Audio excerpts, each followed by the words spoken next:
નમસ્તે વિદ્યાર્થી મિત્રો, હું કૌશલ બલગામિયા આ વિડિયો લેક્ચરમાં આપ સૌનું હાર્દિક સ્વાગત કરું છું. મિત્રો, આ લેક્ચરમાં આપણે ભાગ 2 પ્રકરણ 1 શેર મૂડીના હિસાબો એના થિયરીમાં આગળ અભ્યાસ કરવાનો છે. શેરની થિયરી જાણવા માટે પણ અગત્યની છે, BA SP જેવા વિષયમાં પણ ઉપયોગી બનશે, એટલે આપણે આ મુદ્દાને વધુ પ્રાધાન્ય આપીએ છીએ. અગાઉ કીધું એ મુજબ મિત્રો, જ્યારે પણ આપ વિડીયો લેક્ચર જોઈ અને વર્ક કરવા માટે બેસો ત્યારે ફોનને આડો રાખી અને વિડીયો જોશો. બીજું, આ ચેનલને લાઈક, શેર અને સબસ્ક્રાઇબ કરવાનું ન ભૂલતા. મિત્રો, શેર મૂડીના હિસાબો એમાં આપણે કંપનીના પ્રકારો, શેર મૂડીનો અર્થ, શેરના પ્રકાર, પ્રેફરન્સ શેરના પ્રકાર, શેર મૂડીનું વર્ગીકરણ અને મૂડી અનામતોનો ઉપયોગ વગેરે આપણે ભણ્યા હતા. હવે આજના લેક્ચરમાં મિત્રો આપણે શેર બહાર પાડવાની વિધિ એના વિશે અભ્યાસ કરવાનો છે.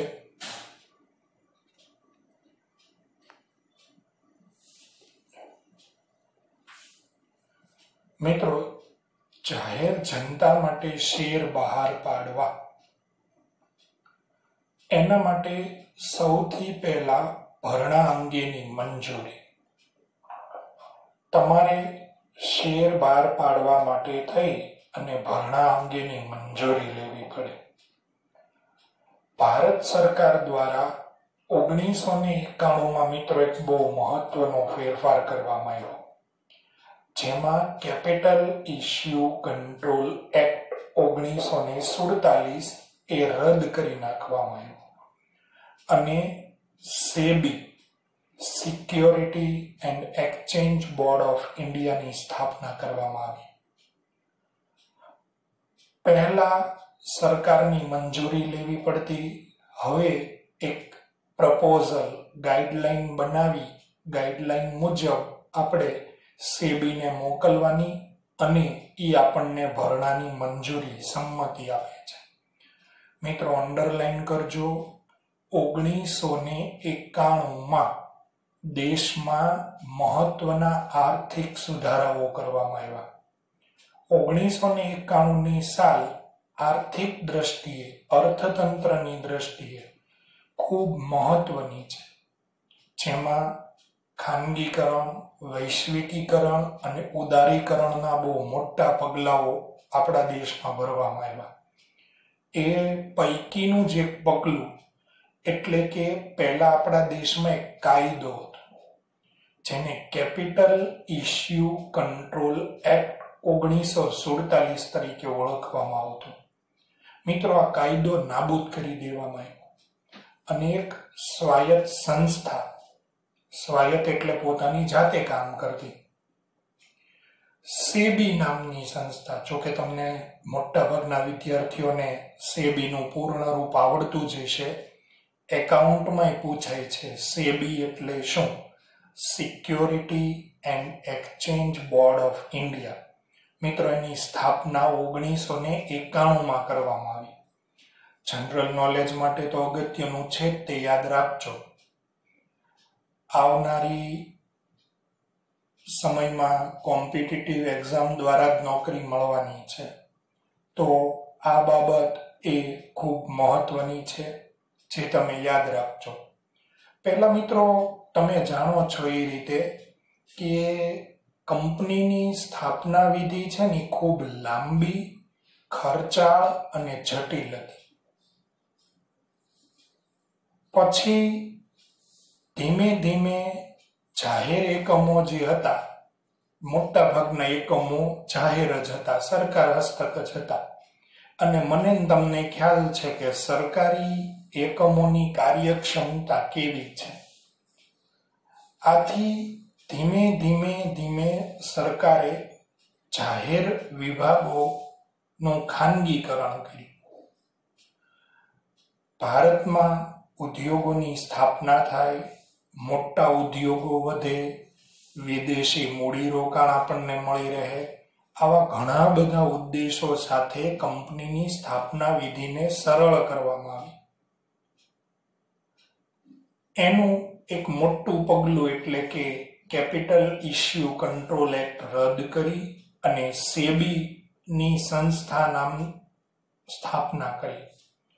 સેબી એ શેરને લગતી તમામ બાબતો પર સ્વાયત્ત રીતે કંપનીઓ પર સત્તા ધરાવતું એકમ છે. હવે પહેલા કરતા પ્રક્રિયા ખૂબ સરળ કરી નાખવામાં આવી. પહેલા તો સરકારની મંજૂરી લેવાની ઘણી બધી માથાકૂટ હતી. હવે તમારે જે સેબીની ગાઈડલાઈન છે, જે કંપની ધારો છે, એ અનુસાર મિત્રો તમારે એક પ્રપોઝલ દરખાસ્ત તૈયાર કરવાની અને સેબીને મોકલી આપવાની. સેબી એની બધી બાબતોની તપાસ કરે અને જો યોગ્ય લાગે તો તમને જાહેર ભરણાની મંજૂરી આપે. હવે જુઓ, સેબીને મોકલવાની દરખાસ્તની વિગતો. તો મિત્રો, તમે જે આ દરખાસ્ત તૈયાર કરો છો એમાં તમારે કેટલા શેર, કયા પ્રકારના શેર, શેર દીઠ કેટલી રકમ વગેરે બાબતો એમાં દર્શાવવાની હોય છે. ઉપરાંત અરજી સાથે કેટલી રકમ, હપ્તા વખતે કેટલી રકમ વગેરે વિગતો તમારે એમાં દર્શાવવાની હોય છે. આ રીતે તમારે દરખાસ્ત તૈયાર કરી અને સેબીને મોકલવાની હોય છે. ત્યાર પછી તમારે જાહેર જનતાને આમંત્રણ આપવાનું છે. શેરના જાહેર ભરણા અંગેની જરૂરી કાર્યવાહી પૂરી થઈ જાય, સેબીની મંજૂરી તમને મળી જાય, સંમતિ મળી જાય, પછી તમારે લોકોને શેર ખરીદવા માટેનું આમંત્રણ આપવાનું છે, જેને વિજ્ઞાપન પત્ર કહેવામાં આવે છે. આ વિજ્ઞાપન પત્ર ટીવી દ્વારા, જાહેરાતના બોર્ડ દ્વારા લોકો સુધી, વર્તમાન પત્ર એટલે કે છાપા દ્વારા લોકો સુધી પહોંચે એ રીતે એમાં શેર ભરણાની વિગતો દર્શાવવામાં આવી છે. વિજ્ઞાપન પત્રમાં દર્શાવવાની વિગતો. મિત્રો, વિજ્ઞાપન પત્ર એમાં કંપનીની રજિસ્ટર્ડ ઓફિસનું નામ, સરનામું, કોણ કોણ એમાં સંચાલક ડિરેક્ટરો છે, કંપનીનો હેતુ શું છે, કંપનીમાં રહેલું જોખમ રિસ્ક ફેક્ટર, સેબી તરફથી મળેલી સંમતિ, કંપનીની સત્તાવાર થાપણ, બહાર કેટલી શેર મૂડી પાડી છે, શેર ઇશ્યુ ક્યારે શરૂ થશે, ક્યારે પૂરો થશે, બેંકની વિગત, જે બાંહેધરી દલાલ સાથે તમે કરાર કર્યા હોય એને લગતી વિગતો વગેરે એમાં દર્શાવવામાં આવે છે. મિત્રો, વિજ્ઞાપન પત્ર અને જાહેરાત આ બંનેમાં ફેર છે. વિજ્ઞાપન પત્ર એ અરીસા જેવું છે, જેવું હોય એવું જ પ્રતિબિંબ, મતલબ એમાં કોઈ ખોટી વિગત નથી દર્શાવી શકતા તમે.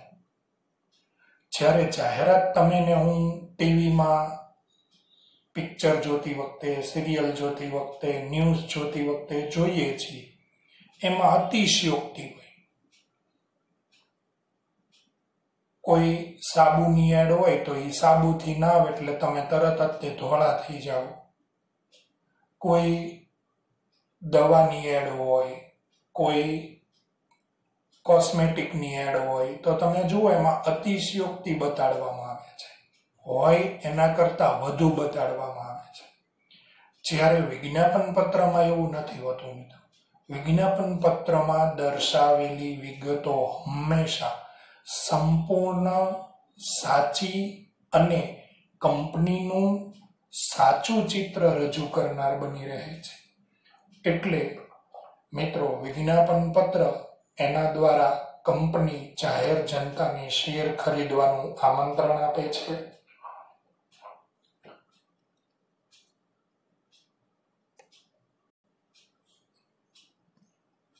હવે શેરની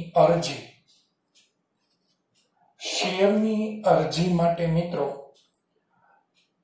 સૌથી પહેલા તો વિજ્ઞાપન પત્રનો અભ્યાસ કર્યા પછી જાહેર જનતા જે કંપનીએ નક્કી કરેલું ફોર્મ હોય એમાં અરજી કરે છે, જેમાં અરજદારે કેટલા શેરની અરજી કરી, અરજદારનું નામ, સરનામું, બેંક એકાઉન્ટ નંબર, ડીમેટ ખાતાનું નામ અને નંબર અને રકમ દર્શાવવાની હોય છે. મિત્રો, આમ તો તમે થિયરિકલ વિષયમાં ડીમેટ એકાઉન્ટ વિશે ભણી ગયા હશો, પણ આપણે તે ડીમેટ એકાઉન્ટની ચર્ચા કરવાની છે. હમણાં જ્યારે મુદ્દો આવશે ત્યારે એની ચર્ચા કરશે. શેર અરજીનું ફોર્મ તથા જરૂરી રકમનો ચેક કે ડ્રાફ્ટ કંપની દ્વારા નક્કી કરેલ શેડ્યુલ બેંકના અરજદારે ભરવાના હોય છે. શેડ્યુલ બેંકનું નામ પણ મિત્રો વિજ્ઞાપન પત્રમાં દર્શાવવામાં આવે છે. મિત્રો, આપણે હમણાં જ વાત કરી ગયા કે વિજ્ઞાપન પત્રમાં કઈ બેંક સાથે આપણે વ્યવહાર કરવાનો છે એ પણ દર્શાવવામાં આવે છે. તમે એ પણ જાણો છો કે શેરની લેવડ દેવડ ફરજિયાત બેંક મારફત જ થાય છે, અને એ પણ શેડ્યુલ એટલે કે નેશનલાઇઝ બેંક, રાષ્ટ્રીયકૃત બેંક દ્વારા જ તે, સહકારી બેંકો દ્વારા નહીં. તો જે આપણા દેશની રાષ્ટ્રીયકૃત બેંકો છે એના દ્વારા જ, એમાંની કોઈ પણ એક બેંક સાથે કંપનીએ ટાઈઅપ કરેલું હોય એના દ્વારા જ તે કમ્પલસરી તમામ રકમની લેવડ દેવડ, શેરની બાબતોનો વ્યવહાર થતો હોય છે. હવે એના માટેની બે જોગવાઈ છે જે હમણાં જ બોર્ડમાં પૂછાઈ ગયેલી છે. એક, કંપની ધારો 2013 એની કલમ 39 મુજબ દાર્શનિક કિંમતની ઓછામાં ઓછી 5% રકમ તમારે અરજી સાથે મંગાવવી પડે. તમારા શેરની જે દાર્શનિક કિંમત છે એના ઓછામાં ઓછા 5% જેટલી રકમ તો તમારે અરજી સાથે મંગાવવી જ પડે. માનો કે 100 રૂપિયા શેરની દાર્શનિક કિંમત હોય તો તમારે 5 રૂપિયા તો અરજી સાથે મંગાવવા જ પડે. બીજો કાયદો છે, તમારે જે લોકો અરજી કરે છે શેર ખરીદવાની, તમે વિજ્ઞાપન પત્ર બહાર પાડ્યું, સ્વાભાવિક જાહેર જનતામાંથી લોકો અરજી કરે છે, તો જે લોકો અરજી કરે છે એ 25%થી ઓછી રકમ સાથે અરજી કરી શકતા નથી. માનો કે તમે જેટલી રકમના શેર બહાર પાડ્યા એમાંથી કોઈ વ્યક્તિએ 50 શેર માટે અરજી કરી, તો એ શેર ઉપર તમે જેટલી રકમ મંગાવી છે એની 25% રકમ એને ભરવી જ પડે. એટલે માનો કે તમે 100 રૂપિયાનો શેર હોય એ બહાર પાડ્યો અને તમે 100 રૂપિયા પૂરેપૂરી રકમ જ અરજી વખતે માનો કે મંગાવી, તો અરજદારે એક શેર દીઠ ઓછામાં ઓછા 25 રૂપિયા તો ભરવા જ પડે, નહીતર એ શેરની અરજી રદ થાય, એ અરજી માન્ય ન ગણાય. કલમ 2013ની કલમ 24 પ્રમાણે જામીનગીરીઓ બહાર પાડવા અને એની ફેરબદલી અંગે સેબીની જોગવાઈઓ લાગુ પડશે. કંપની લો બોર્ડની હવે કોઈ જોગવાઈઓ લાગુ પડશે નહીં. મિત્રો, મેં તમને હમણાં જ વાત કરી, સેબીને સ્વાયત્ત પૂર્ણ સત્તા સાથેની સ્થાપના કરવામાં આવી છે. એ સ્વાયત્ત સંસ્થા છે, એટલે શેરને લગતી જેટલી પણ બાબતો છે ને એમાં સેબીની ગાઈડલાઈન જ તમારે પાળવી પડશે. વર્તમાન સમયમાં તો સેબીની ગાઈડલાઈન પ્રમાણે મિત્રો એક આખી નવી વ્યવસ્થા ઊભી કરી છે શેરની અરજી કરવા માટેની, જેને અસ્બા તરીકે ઓળખવામાં આવે છે. એની જાણકારી પણ આ પ્રકરણના અંતમાં આપેલી છે, એની પણ આપણે ચર્ચા કરશું, કારણ કે શીખવા જેવો મુદ્દો છે. મિત્રો, હવે તો અત્યારના સમયની હાવ તાજેતરની વાત કરું તો તમે બધા જાણો છો કે સરકાર ડિજિટલ ટ્રાન્ઝેક્શનને પ્રોત્સાહન આપે છે. એના ભાગ સ્વરૂપે હવે તમે યુપીઆઈ એટલે કે ભીમ એપ દ્વારા પણ અથવા કોઈ પણ બેંકની યુપીઆઈ દ્વારા પણ તમે એપ્લિકેશન કરી શકો છો. એ વિશેષ ચર્ચા આપણે આગળ જતા કરશું. પણ સરકાર સેબી એ હવે શેરને લગતી બાબતોમાં સલામતી, આર્થિક જોખમને ટાળવા માટે ઘણા બધા પગલાઓ લઈ રહી છે. એના ભાગ સ્વરૂપે ઘણું બધું ડિજિટલ ટ્રાન્ઝેક્શન આધારે ફરજિયાત કરી દેવામાં આવેલું છે.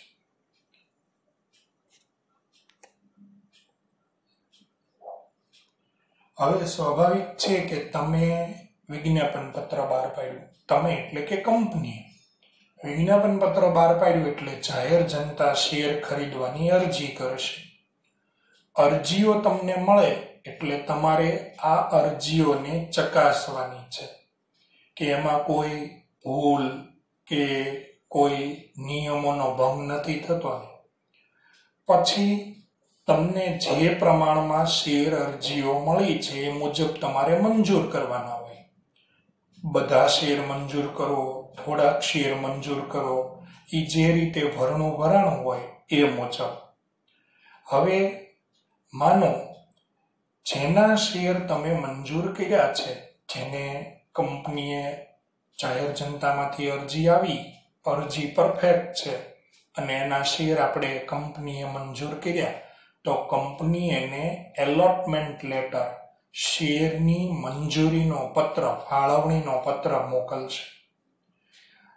જેણે મિત્રો અરજી કરી છે પણ હવે વધુ અરજી આવી, આપણે ભણવાનું છે વધુ ભરણું ને ઓછું ભરણું, એ આગળ જતા આ પ્રકરણમાં આવશે અને પૂછાય છે ત્યારે વિશેષ ચર્ચા કરશું. અત્યારે નહીંતર આ મુદ્દો લંબાઈ જશે.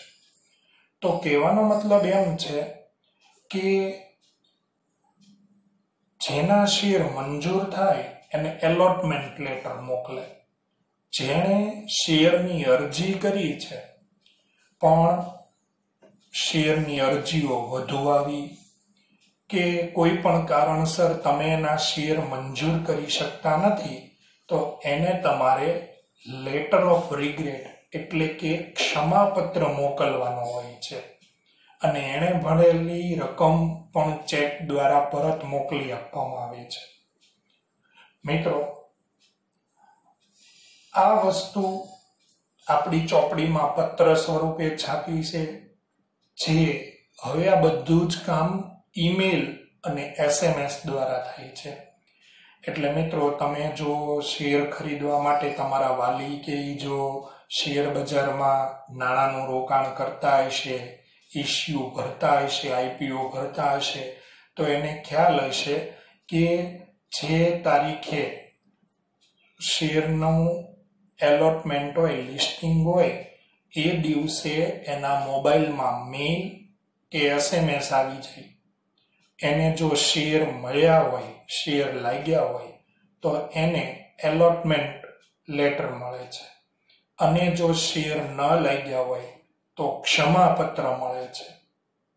અને ચેકની બદલે હવે સીધા ખાતામાંથી જ રકમ લઈ લેવામાં આવે છે અને જો શેર ન લાગે તો રકમ પરત કરી દેવામાં આવે છે.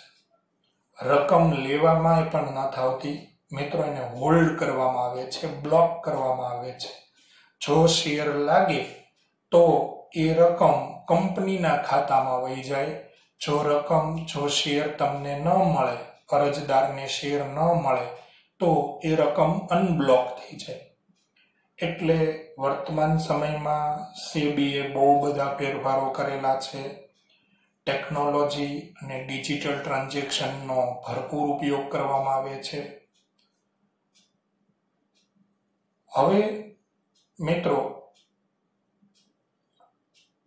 શેર અરજી તમને મળે છે તો એમાં આપણે અગાઉ ભણી ગયા. જો ચોપડીમાં એમ કીધું કે ચર્ચા થઈ ગઈ છે, તો છતાં હજી આવશે કે ઓછી અરજી ને વધુ અરજી. 90% ઓછી અરજી આવે તો પ્રોસેસ ત્યાં પૂરી થઈ જાય, કંપનીનું બાળ મૃત્યુ થઈ જાય. મિત્રો, માનો કે કંપનીએ એક ઉદાહરણ બહુ સચોટ તમને સમજાય એટલે ટૂંકું ઉદાહરણ કે 100 શેર બહાર પાડ્યા, જાહેર જનતામાંથી દાખલા તરીકે અરજી આવી 82. હવે 90% લેખે 90 અરજી આવે તો જ એ ભરણું સક્સેસ ગણાય. હવે 90% કરતા ઓછી અરજી આવે તો એ ભરણું રદ બાતલ ગણાય અને એના ઉપર રકમ પરત કરવામાં આવે છે. અને જો ચોક્કસ સમયમાં રકમ પરત ન થાય તો વ્યાજે ચૂકવવું પડે છે. એની ચર્ચા પાછી આપણે હમણાં આગળ કરશું. હપ્તાની બાકી રકમ.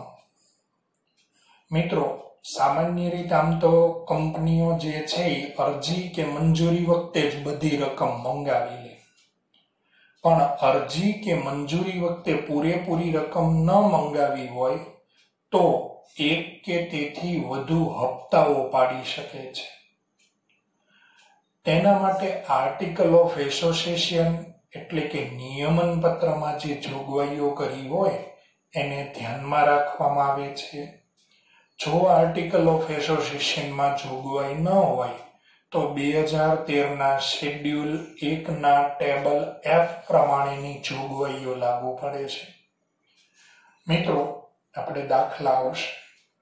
10 રૂપિયાનો શેર હોય તો એમાંથી અમુક રકમ શેરની અરજી સાથે મંગાવવામાં આવે, ત્યારબાદની અમુક રકમ મંજૂરી સાથે મંગાવવામાં આવે અને અરજી મંજૂરી સિવાય જો રકમ બાકી રહેતી હશે તો એ રકમ હપ્તા વખતે, જો કે આ બધું રકમમાં છાપેલું જ આવે કે અરજી વખતે કેટલા નાણાં, મંજૂરી વખતે કેટલા નાણાં, કેટલા હપ્તાઓ છે અને કેટલી રકમના છે. એટલે હપ્તા દ્વારા પણ રકમ મંગાવી શકાય છે. ટૂંકમાં કંપની ઉપર છોડી દેવામાં આવે છે. કંપની ધારે તો પૂરેપૂરી રકમ અરજી વખતે મંગાવી શકે, થોડીક રકમ અરજી અને થોડીક રકમ મંજૂરી વખતે, એવી રીતે માત્ર 2 કટકામાં રકમ મંગાવી શકે. અને એવું જરૂરી નથી કે 2 જ કટકામાં બધી રકમ મંગાવી લે. અરજી, મંજૂરી પ્લસ હપ્તા કરી અને રકમ મંગાવી શકાય છે. મિત્રો, વધુમાં વધુ 3 હપ્તા પાડી શકાય. વધુમાં વધુ કેટલા હપ્તા પાડી શકાશે? 3. હવે અન્ય મહત્વના મુદ્દા. બહુ સરસ મજાનો મુદ્દો છે. કંપની જ્યારે શેર બહાર પાડે ને ત્યારે તે અંગેની વ્યવસ્થા પારદર્શિતા અંગે તેમજ નાણાકીય વ્યવહારો અંગે ઓછામાં ઓછી એક મર્ચન્ટ બેંક તથા શેડ્યુલ બેંકની નિમણૂક કરી એની હારે કરાર કરવા પડે. આપણે હમણાં જ ચર્ચા કરી ગયા મિત્રો કે ફરજિયાત સેબીનો નિયમ છે કે જે કંપનીએ શેર બહાર પાડવા છે, શેરને લગતી બાબતો છે, તો એનામાં માટે ઓછામાં ઓછી એક મર્ચન્ટ બેંક અથવા તો શેડ્યુલ બેંક, આ બંને શબ્દો કરતા હું તમને કહું તો તમારે એક નેશનલાઇઝ રાષ્ટ્રીયકૃત બેંક સાથે ફરજિયાત કરાર કરવા પડે છે. મર્ચન્ટ બેંક એક આખી અલગ બાબત છે. એની સાથોસાથ મિત્રો રાષ્ટ્રીયકૃત શેડ્યુલ બેંક સાથે પણ એને જરૂરી કરારો કરવા પડે છે. કંપનીએ શેર બહાર પાડતા પહેલા ડિપોઝિટરોની સાથે શેરની વીજાણુ નોંધ ડીમટીરિયલાઇઝેશન માટેનો કરાર ફરજિયાત છે. જો કે કંપની શેર હોલ્ડરને ડીમેટ સ્વરૂપે કે ભૌતિક સ્વરૂપે શેર હોલ્ડર્સના વિકલ્પ પ્રમાણે આપશે, પ્રવર્તમાન સમયમાં તો ડીમેટ એકાઉન્ટ ફરજિયાત છે. ડીમેટ ડીમટીરિયલાઇઝેશન મિત્રો કાગળ વગરનું એકાઉન્ટ. પહેલા કેવું હતું કે તમે શેરની અરજી કરો, પછી આ બધું કાગળ દ્વારા જ થતું. મંજૂરીના પત્ર આવે ને પછી મંજૂરી આરે કેટલી રકમ મોકલવાની એના આવે ને હપ્તાની રકમ મોકલવાની નોટિસ આવે ને વળી પાછું એ બધું ચેક દ્વારા ને એમ બધો વ્યવહાર થાય. ક્ષમાપત્ર એ કાગળ દ્વારા આવે. હવે આ બધું ડીમટીરિયલાઇઝેશન અને પછી શેરનું વોરંટ આપે અને જો શેરની તમામ રકમ ભરાઈ જાય તો શેર વોરંટની સામે શેર સર્ટિફિકેટ આપે, જેમાં કંપનીનો લોગો સિમ્બોલ હોય, જેને સામાન્ય મોહર કહેવાય. એટલે ખૂબ કાગળોનો વપરાશ થતો, સમય ખૂબ જતો, કેમ કે કંપની આપણી સાથે જે કોઈ કાગળ વ્યવહાર કરે, આપણે કંપની સાથે જે કોઈ કાગળ વ્યવહાર કરીએ એમાં ઘણો બધો સમય જતો. એની બદલે હવે ડીમટીરિયલાઇઝેશન થઈ ગયું. તમે જુઓ, એક ડીમેટ નામનું એકાઉન્ટ ખોલાવવું પડે. ડીમેટ એકાઉન્ટ થી જ હવે તમે શેર ખરીદવા વેચવાની અરજી કરી શકો છો. ડીમેટ એકાઉન્ટ વગર શેરની લે વેચ શક્ય નથી. જેવી રીતે મિત્રો તમે કેમ બેંકમાં ખાતું ખોલાવેલું છે તો તમારા ખાતામાં પૈસા જમા હોય, તમે ઉપાડો તો ખાતામાંથી પૈસા ઓછા થઈ જાય, એવી જ રીતે ડીમેટ એકાઉન્ટમાં જેને કહેવાય ને કે ડીમેટ સ્વરૂપે શેર, દાખલા તરીકે તમે એક્સ નામની કંપનીમાં શેરનું 50 શેર ખરીદ્યા તો ઈ 50 શેર ઈ તમારા ડીમેટ એકાઉન્ટમાં જમા થઈ જાય કે ભાઈ એક્સ નામની કંપનીના 50 શેર તમારી પાસે છે, એનો ભાવ વધ્યો, તમે વેચી દીધા તો ઈ તમારા ખાતામાંથી 50 શેર ઓછા થઈ જાય. એટલે ડીમેટ ડીમટીરિયલાઇઝેશન થઈ ગયું. જે બેંક અન્ય કોઈ નાણાકીય સંસ્થા સાથે ડીમેટ રાખવાની કાયદાકીય મંજૂરી ધરાવતા હોય તેમાં કોઈ પણ વ્યક્તિ દ્વારા તેમનું ડીમેટ એકાઉન્ટ ખોલાવી શકાય છે. મિત્રો, શેર બજારની ઓફિસો આવે જેને બોલ્ટ કહેવામાં આવે છે, એ ખરેખર તો માન્ય દલાલો છે શેર બજારના. એને ત્યાં તમે જુઓ, આપણે ત્યાં શેરખાન છે, બંસલ છે, મારવાડી છે, રિલાયન્સ છે, વગેરે ઘણા બધા છે. તમે ઘણા એની ઓફિસો જોઈ છે, ઘણીવાર એની જાહેરાતો પણ વાંચી છે. તમે ત્યાં તમારું ડીમેટ એકાઉન્ટ ખોલાવી શકો છો. જેની પાસે ડીમેટ એકાઉન્ટ રાખવાની કાયદાકીય મંજૂરી છે એની પાસે. મિત્રો, શાંતિથી નિરાત એટલે સમજાવું છું કે આ બાબતો તમને આર્થિક જગતથી થોડા પરિચિત કરશે, તમને થોડો ઘણો ખ્યાલ આવશે. અને આ ઉદ્દેશથી જ આ બધા મુદ્દાઓ બોર્ડે આપણી ટેક્સ્ટ બુકમાં મૂકેલા છે કે જેથી કરીને વિદ્યાર્થી મિત્રો વર્તમાન પરિસ્થિતિથી અવગત થાય અને પોતે નાણાકીય બાબતોથી જાણકાર બને. એટલે મિત્રો, ડીમેટ એકાઉન્ટ ખોલાવવું બહુ સરળ હોય છે. તમે ડીમેટ એકાઉન્ટ એક કરતા, કેમ આપણે ઘણી બધી બેંકોમાં ખાતા ખોલાવીએ કે SBIમાં ખાતું હોય, બેંક ઓફ બરોડામાં હોય, HDFCમાં હોય, એની જેમ ડીમેટ એકાઉન્ટ એ તમે ઘણી બધી જેટલી માન્ય સંસ્થા છે એના દ્વારા ખોલાવી શકો છો. પણ જ્યારે શેરની અરજી કરવાની આવે ત્યારે કોઈ પણ એક ડીમેટ એકાઉન્ટ થ્રુ જ તમે અરજી કરી શકો છો. પછી એવું ન બને, એવું શક્ય નથી કે તમારા જેટલા ખાતા છે એના દ્વારા બધા દ્વારા તમે અરજી કરો, કેમ કે તમે એક વ્યક્તિ છો. વ્યક્તિ તરીકે તમે કોઈ પણ એક ડીમેટ એકાઉન્ટ થ્રુ અરજી કરી શકો.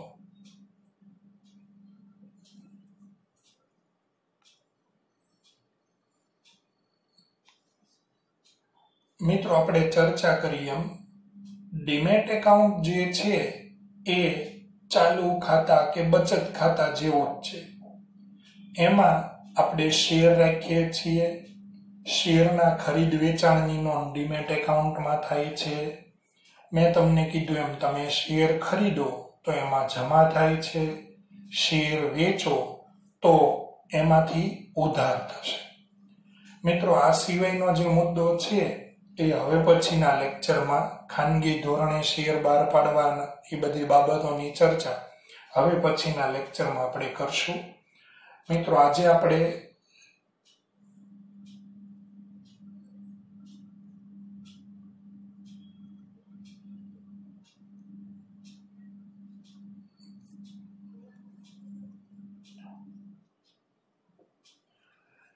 આપણે મિત્રો શેર બહાર પાડવાની વિધિ ખૂબ નિરાતે અને સચોટ રીતે જોઈ કે સૌથી પહેલા તો સેબીની મંજૂરી લેવી પડે છે.